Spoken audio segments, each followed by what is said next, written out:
Alright, what is going on, you guys? So today we're back with my legacy yet again. Nothing bad happened to it, so don't worry about that. The other day I went to go do spark plugs and replaced all four. And then I was driving on the highway going to get it in the boost. And as soon as I would hit like 17 PSI, literally 17 PSI, when my wastegate starts to open and everything else starts to go through, started getting random misfire, wide open throttle. Didn't really understand why I kept bucking and whatnot. Just wasn't acting right. So I ended up pulling the spark plugs back out, specifically the cylinder 4 one. Only I started with that one. And come to find out, I either myself or it came defective. One of my NGK spark plugs was defective and had a couple of hairline cracks in the porcelain. So if you're ever looking for a reason as to why, you know, your car is kind of bucking under heavy boost or really at wide open throttle, that's a really good thing to start with, is your spark plugs. Coil packs too, you can always check. So I'm just going to kind of run you through at least how to do the cylinder 4. The cylinder 3 would be pretty obvious, but cylinder 4 spark plug, because it's kind of a pain in the neck to get to. But what we're going to do is we're going to start by pulling out the battery. And there's a random zip tie here for no reason. All right, so we're going to pull out the battery, just 10 mil, and then pull out the little tray. You don't really have to, whatever. We'll disconnect the coil pack, and then we'll take out the coil pack with the 12 mil that's right there. And then after that, I'll show you guys what I use to get the spark plug on cylinder 4 out. So when you're doing this coil pack in the rear, you're going to reach your hand all the way back there, push on the tab, push it out, just like that. You can get your ratchet. I have an electric one, but the electric one doesn't fit here, so you can grab that. Just break it free.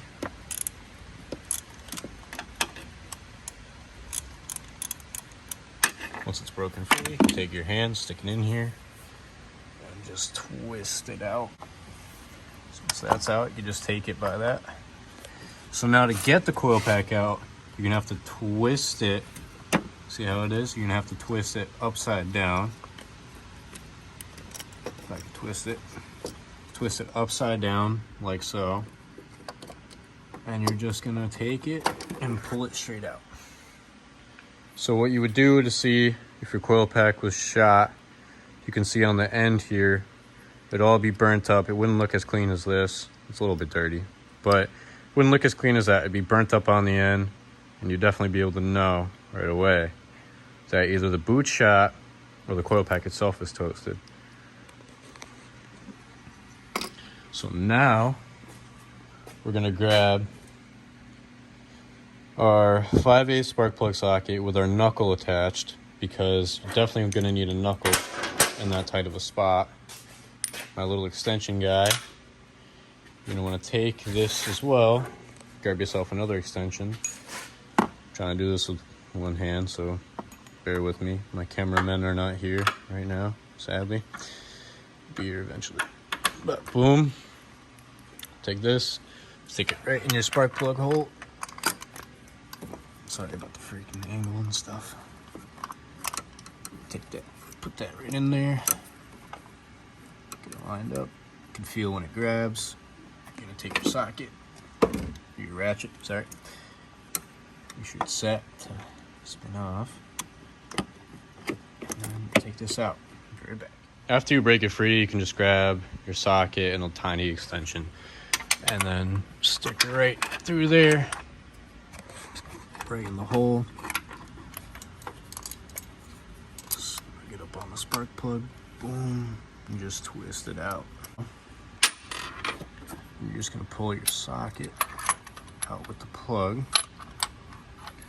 So I just reused one of my old spark plugs, but this is what it pretty much should look like, as long as there's nothing too crazy. I have a little chart that I can see if it's running, you know, too rich or too lean. But otherwise, I mean, it looks pretty good. Pretty decent burn.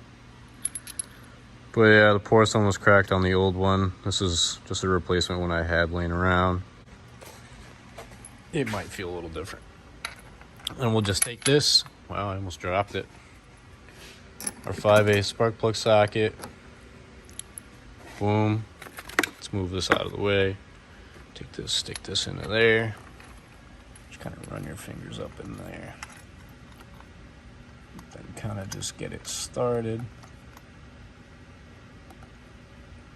At least a little tiny bit of a thread on there, like so. And then you'll come in here. You're gonna find your spark plug socket itself and just push.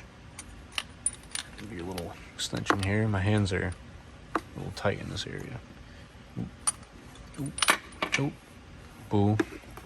Big boo. Triple boo. Double boo. All right. Well, at least you see in real world how this actually plays out most of the time. Instead of fancy YouTube videos, you'll get mine uncut, non-deleted. All right, so now that we got the spark plug mated up into the socket and the extension in the socket, we're just gonna twist it in. You're gonna want to grab your knuckle. You're gonna want to grab another extension. Put that in here. Good job, Subaru. Boom. Take this. Stick this onto here. Alright, so once you got your spark plug all tightened up, you're going to grab your coil pack again. Take it, put it upside down. Look at that. I wish I caught that better. It just dropped in there. No problem, no problem. You take it, twist it. Find your end of your spark plug. Push it on. Like so. Boom. And it should pretty much line itself onto there. So you can be able to just twist in the bolt. Do-do-do-do-do-do.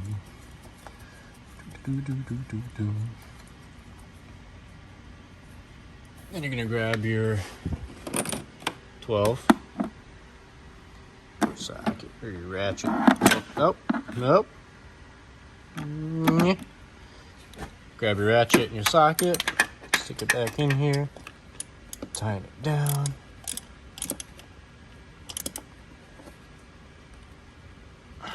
Make it nice and snug. Don't over tighten it. You will regret your life. Alright. So now I got the gist of the spark plugs down on this, on at least cylinder 4. It actually didn't take me that long, but yeah, I was struggling just for show. But anywho, now we can go ahead and clean our tools off this area and give her a quick start. Make sure that everything's all good, which everything should be just fine. If not, we're about to find out. Which my keys are in the ignition still.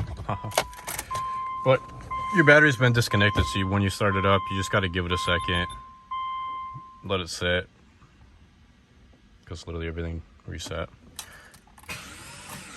Also, my starter is smoked. Easy peasy, nice start, good idle, nice and smooth, good to go. I wonder if my starter will do that again. I'll go figure. Anywho, so that's that. That's your spark plugs on your WRX, your Legacy. You're dropping your phone because you're using a phone to record for your videos because you don't have any video equipment yet. It's all right. We'll get there. Don't worry about it. But yeah, it's just about the gist of it.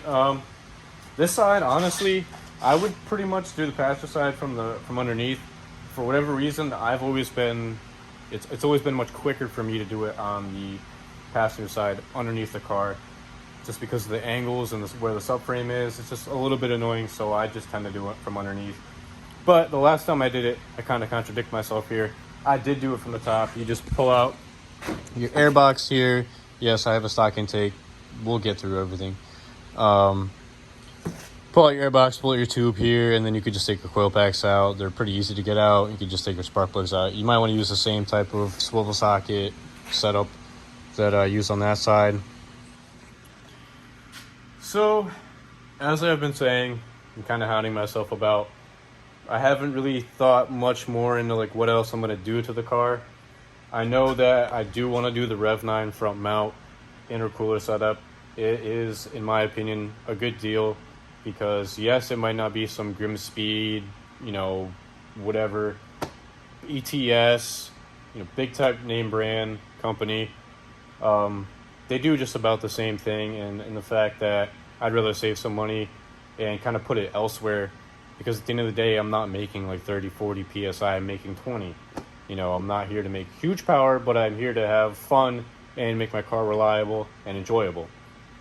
And we'll talk about lag and intercoolers when I get that, because all of you are gonna be like, oh, there's no point. You have a VF52. There's gonna be so much lag. There's no point to stock turbo. Blah blah blah blah blah. It doesn't matter. I'll go in depth about that one of these days when I actually get the kit in and I could go through it with you guys. Otherwise, I like the stock intake actually versus going like Cobb or whatever, because with the Cobb, I have noticed that you actually get hotter air intake temps because it's so dang close to this whole area where all the heat's radiating off of, and the stock airbox can literally take, with the intake dam, which I do have, the intake funnel, it'll route all the cold air from the front all the way around to the box, and it just goes straight in. Like, it's not anything where it's sucking up all the hot air from the coolant expansion tank, your header, your downpipe, your turbo, your uppipe, all of that mixed in. It's not a good time. Get colder air intake temps with the stock one. They're actually pretty good, and we have tested it, my tuner and I, multiple times, and you know, stock kind of does overperform versus some like the short ram intakes. If you do like a long ram intake where you're actually getting cold air from the fender, yeah, sure, it probably does work out pretty well, but you know, for now, stock is fine. Otherwise, I need to replace the master cylinder because the master cylinder shot. This brake caliper keeps locking up while driving on the highway, and it's getting kind of annoying because I kind of roasted this pad and I only drove the car for maybe like 200 miles, so really sucks, but it is what it is. It does have higher miles, so there are just some things I'll walk you guys through as I continue to build this for the track. I'm going to need to replace the gas tank eventually. We're going to do sway bars, rear chassis bracing, the AVO sway bar bracing kit, stuff like that, and I'll show you guys really what it's all about. But for now, I'm just going to work on kind of getting my truck back because I got rear-ended from a kid, and you know, it is what it is. Stuff happens. Nobody was all right, but I really want to get my truck back because I want to get some wheels for it.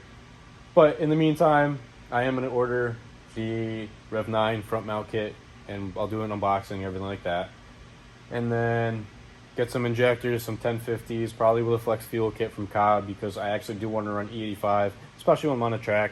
It'll just run a lot better, a lot colder, and I actually will be able to make a lot more power, which I'll be very excited about because there isn't many people who have ran E85 on the EJ20X, and I would love to be one of the first people to really kind of talk more about it and show the advantages and disadvantages, or even see how much power we can really make on E85 on the EJ20X. He's kind of getting more and more popular. I'd like to be, you know, somebody that can inform you guys and let you guys know about, you know, the pros and cons. So far, I only have good pros. But otherwise, my tuner's got to reset the rev limiter because he set it to 65 instead of 72 by accident, because when we were going through the last little bit of things. Then he's got to adjust my timing just before 3K, because at 3K I have a weird hesitation. But it's just because I think he overtimed it just by like a couple degrees, if not even much. But just enough to make it annoying. Otherwise, when we get the shop all settled up, motor's coming back out, all this is getting taken out. We're probably going to do, I really haven't decided on a color yet, but we are definitely going to paint the engine bay. I'm really excited about it. It's definitely not going to match the intake manifold, but I have been considering that. I really thought I was going to do a black metallic pearl color with the rest of the car because, you know, as you walk through, I mean, she's in pretty good shape. It's just the rear quarters here, so got a little like, maybe I'm going to do a wide body kit, maybe fender flares. I don't know yet. But for the time being, I really need to pick an engine bay color and an exterior color because I am wholeheartedly, I really want to do a Nardo Gray Legacy GT. And I am going to paint it myself, so it might come out like crap, but I'm okay with that because I did it myself. I'm not spending $5-6 grand on a paint job. I'm spending, I don't know, probably $200 of paint, case of beer, and then freaking a good time with the boys. You know, it'll be a fun time. I actually really do think it'll be a cool time and enjoyable. That's why I'd rather paint it myself. Yeah, I could wrap it, but I do not have the patience to sit and nitpick every little crevice in this whole entire car all the way down through and through. That's just not something that I personally think I have the patience for. Sanding and primer, paint, clear coat, I think I would be a lot more suited to do that versus, wrapping, even if it does come out like crap.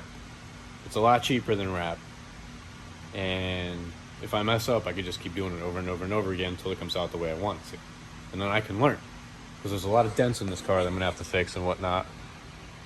Not that you can fully tell because it's all salted up because I had to drive this instead of my truck, but we're gonna have to figure out this whole situation. Probably gonna have to cut all this out, probably all the way around through here and all the way back down, and maybe touch this up somewhere. There's a dent right here I gotta take care of, so probably gonna Bondo that, sadly, instead of replacing the whole quarter. Anyways, stay tuned for more updates. Like, comment, subscribe. Stay tuned for more content. And on top of that, feel free to ask questions. Like, I'm not one of those people who's just gonna be like, oh, what the heck, dude? Like, I'm not gonna answer these questions all the time. I'm okay with it because I was once the same way, where I would look everything up online, have a bunch of speculation, not really know what's what, and it never really helped out. So, like with the cylinder 4 misfire, like I didn't know what was going on. I was like, well, that's wide open throttle, so it should be a vacuum leak, right? So checked all the vacuum sources, checked even my boost solenoid, because sometimes when they go bad, that same thing can happen. It cannot be controlling the boost right, so you could be cutting out weirdly. But it could have been a coil pad, could have been a spark plug, could have been a fuel injector. I had fuel injectors on stock that I was going to use and just throw in here and fix that. But I decided to go with the spark plug first because honestly, that's the only thing I touched, and that was the only thing giving me an issue in the first place. So once I did that, it was all settled and good. But like I said, I'm going to go through everything with the car with you guys. We're going to try to have everything situated and ready to go for the first track day. I don't know when that is yet, but I'm thinking in sometime in March. I haven't looked up on the calendar, but I need to. But yeah, pretty stoked. But like, comment, subscribe. Stay tuned for more. Ask all your questions. I'm always here to help. Anyways, I'll catch you guys later. See you in the next episode.